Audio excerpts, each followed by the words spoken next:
Hey guys, Trevor Morris here. Welcome to Ask Me Anything.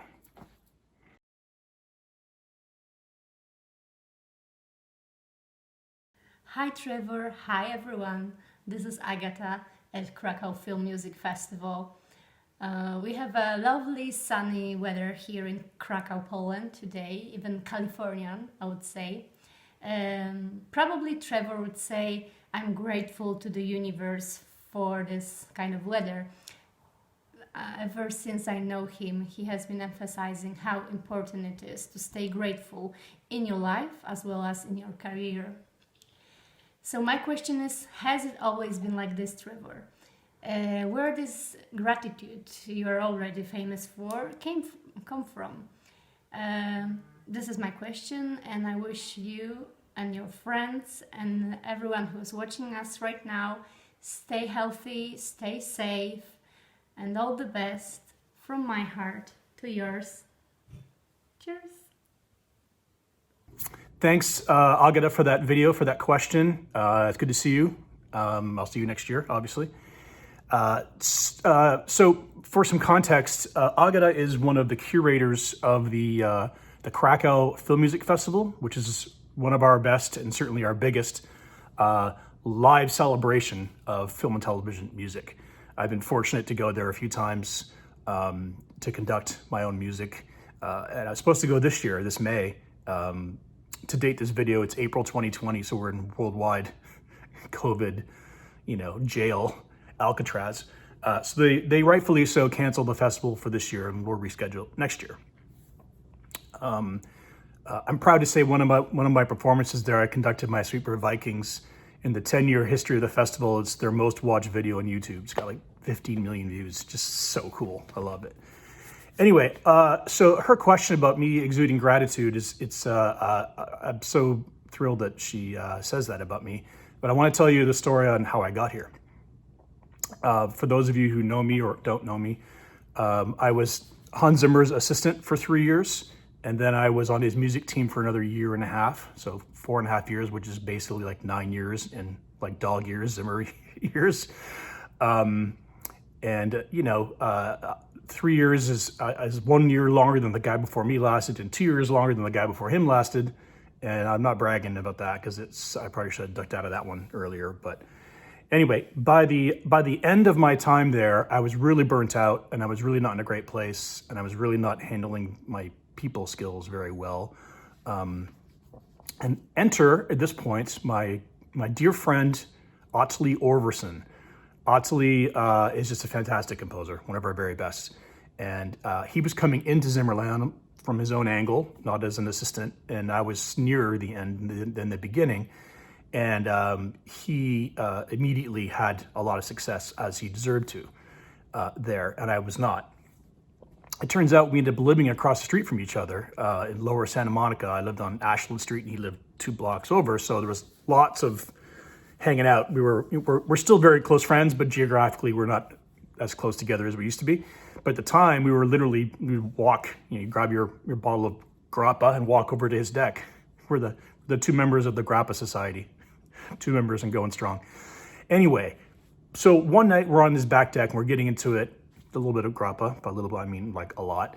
And I was all in this really disgruntled place because, I wasn't having very much success in my career and he was, and I was like, fuck you. And, he was doing Babylon AD or whatever.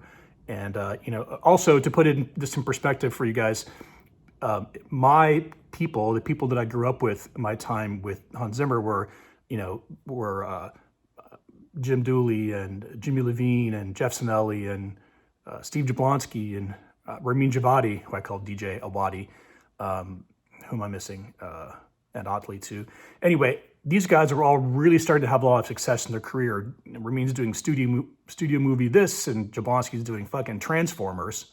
How much bigger does it get? And I wasn't having any success. And like anything in life, it's due to your own self. It's no external reasons. Being a composer is like an entrepreneur, right? Your wins are yours and your losses are yours. So if you got punched in the face, it's because you punched yourself in the face.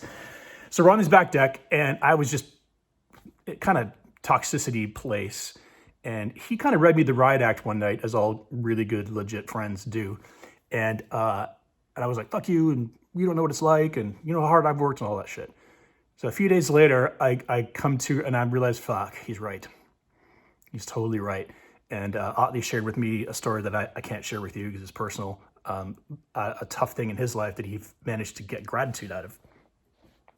So this is the point in my life where I started to take the idea of being grateful and putting it more to the forefront of my life. I was dating my then-to-be future wife, Zoe, and I had a career of my own. I think it was my first or second TV show, so I had some fledgling career to call my own.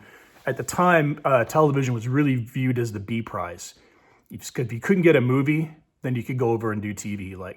But of course, it's so not the case now. It's almost the opposite in a way. But that's how it was viewed at the time. And so I decided to sort of go, okay, it's time to be grateful, for everything. Even though my time with Hans didn't end particularly well, I always describe my time with him as a little bit of heartbreak because I didn't get the career that Lauren Balfe has, who's an amazing composer and a good friend, wrapped around the gratitude, which is that I got to experience $100 million movies and meet Ridley Scott and watch him do his thing and all that stuff. So when I started to put gratitude to the front of the list, it brightens up your world a little bit. And I've adopted it ever since. And I have, not to get too Tony Robbins on you, but I have a little list of the 3 gratitudes that I stick to the cabinet where I get dressed in the morning. And I read it every day and try to start off from the place of just being grateful for you're alive. You're going to die someday, so being alive is better, right? The one thing I want to say to you guys about gratitude that's a little tricky is in the human condition, it's one of the greatest acts of receivership, gratitude. The thing about it is, generally what we do is we wait for something good to happen and then we're grateful for it. When in fact, it doesn't really work that way. Well, for me, it works better to be grateful, and then out of that comes good things. It's a little different way to look at it. Like if you're 21 years old and starting this career and you wait for your first job to come around to be grateful, you know what I mean? It's a different journey than when you go, man, I have my whole life to look forward to making music. How cool is that? To get to sit in an air-conditioned room and, play with toys and all that kind of stuff. So it's just a different way of looking at it. And it works for me. And Agata, I thank you so much for, saying that I exude it. I don't try to. I'm just trying to be a grateful dude. I get to make music for a living. I have children now, which is like the gratitude never ends for that. So yeah, that's it. Thanks for that question, Agata. And I will see you next year in Krakow for sure. And I have a lot of friends who are checking in with me, and I'm going to do more videos. I'm going to try to release a couple each week. So ask me anything. Let's keep the train rolling. Of course, for now, stay home, stay safe. All right, guys.